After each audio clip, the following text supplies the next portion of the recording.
Welcome to Healing Intimacy. My name is Mia Renval, and I'm passionate about creating more connection to this world through coaching, workshops, and retreats. Today I'm here with my good friend and colleague Hannah Schrems to talk about intimacy. Hi, welcome everybody. I'm happy to be here today as this topic also means a lot to me, healing intimacy, and I also work on connection and creating more intimacy. So I'm really happy to be here. Thanks for hosting me, Mia. Hi Hannah, I'm so happy to see you today. I appreciate you for joining. So, according to the dictionary, intimacy means the state of being intimate, a close, familiar, and usually affectionate or loving personal relationship with another person or group, or an act of expression serving as a token of familiarity.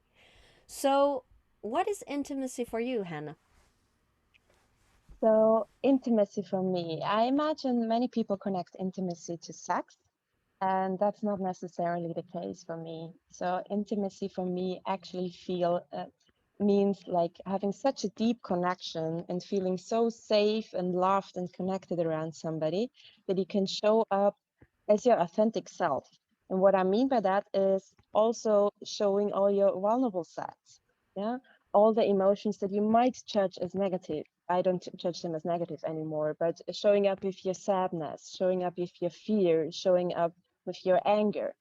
So if you're able in an intimate relationship, in an intimate connection, to show all of that as well, it creates even much deeper level of connection. And yeah, and then also, of course, when it comes to sex, like having a really intimate and deeply connected sex and being intimate with each other, also on a physical level, it can be very, very beautiful. And yeah, there are many exercises that how you can create this, and wow. Lovely. So, what kind of different intimate relationships do you have? So I am very lucky. I have quite many friends that I would really describe as being very close to me and that I'm very connected to them and intimate with them. So I imagine it's around 10. I don't count. I would have to go back and count. And yeah, I consider myself to be very lucky. So I can be whoever I am with them. They stay present with me and connected with me no matter what I go through. And of course, vice versa. Like I also stay present with them and intimate with them. And yeah, at the moment I'm single, like I'm not in a committed relationship. And still, I have some lovers. Like I'm lucky to be in a place in Mexico at the moment where there are many people who are on the path of personal growth and quite spiritual, and are also really interested into sensual intimacy and learning about it and creating and establishing those intimate connections. So yeah, I find it quite easy to connect and be intimate with people here. So when you are close to someone, if it's a friend or relative or a lover, what typically disconnects you from intimacy? Hmm. Yeah, I would say not being honest. And yeah, so withholding, for example, when I'm scared, when I'm sad, or when I'm angry. And I notice that when I feel tension around a person, or when I start avoiding eye contact, and my body tenses up, and then I know, okay, I don't feel so connected to the person right now. Something's going on, and what helps then actually is go into a conversation, like have a conversation with the person that you feel disconnected at the moment. So I would say something like, oh, I notice I'm avoiding you a bit. I'm avoiding eye contact with you. I feel tense when I'm around you, and I want to sit down and have a conversation with you about that. Are you willing to do that? And the most beautiful thing is when you show up with your vulnerable self and you express, for example, your anger, you express your sadness, you express your fear, or yeah, your fear of being judged, for example. I used to have that a lot. I was very scared of people judging me for the thoughts I had or something like that. And then you sit down with the person and share that all in a really honest and vulnerable way. Then afterwards, the connection is even much deeper. Like you've gone through something, you've shown up, you've shown your vulnerable sides, the sides that you might judge as a little bit negative. I don't judge the sadness or fear or anger as negative anymore. It's just showing me something, like something I can work on and something I can show up and talk to the person about. And yeah, and most of the times, when you share something vulnerable and when you're really honest, people open up so much to you as well. And that's just beautiful. And I imagine it's all about vulnerability, honesty. I always struggle with that word, vulnerability. It's really hard for German speakers. And yeah, it's about being honest, vulnerable, and that creates connection and intimacy.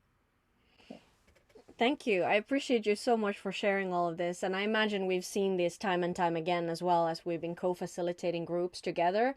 And it's so beautiful to see this moment where the connection comes. You can actually see it in the bodies of the people when they kind of Yeah, take a deep in breath and an out breath and then they're back to connection. And it's super magical.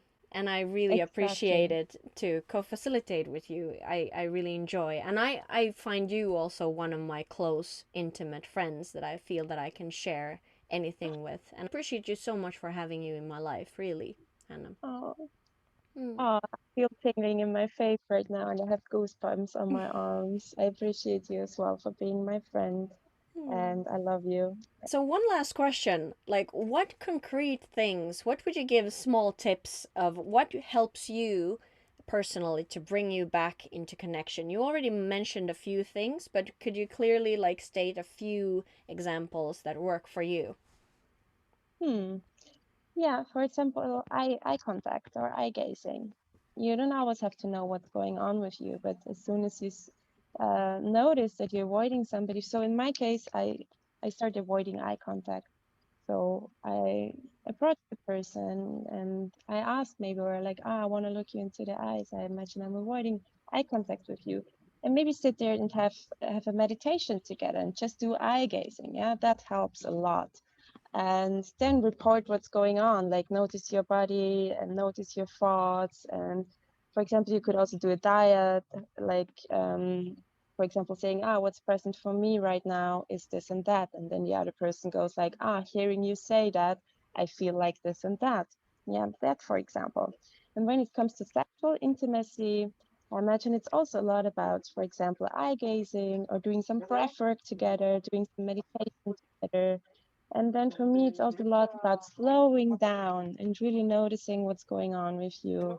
And then maybe go over to slow touch and slowly starting to, yeah, get more intimate and excited and maybe aroused and really enjoy that, like going into the detail and being present with all your senses. Don't go fast. It's way too beautiful to feel. Take it slow and Oh, yes. enjoy.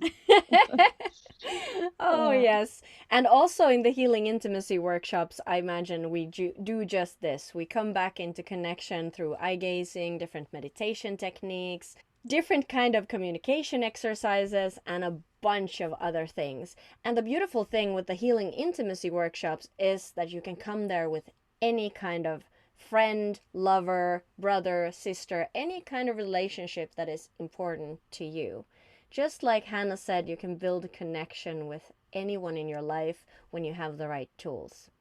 Thank you so much for joining us today, Hannah. I so appreciate you for being here. Thank you so much for having me. I appreciate you for inviting me and I appreciate you for doing this work.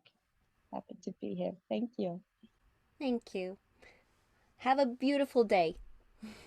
You too. Enjoy Mexico and all the Oh, lovers. yes. Oh, yes. Bye. Bye.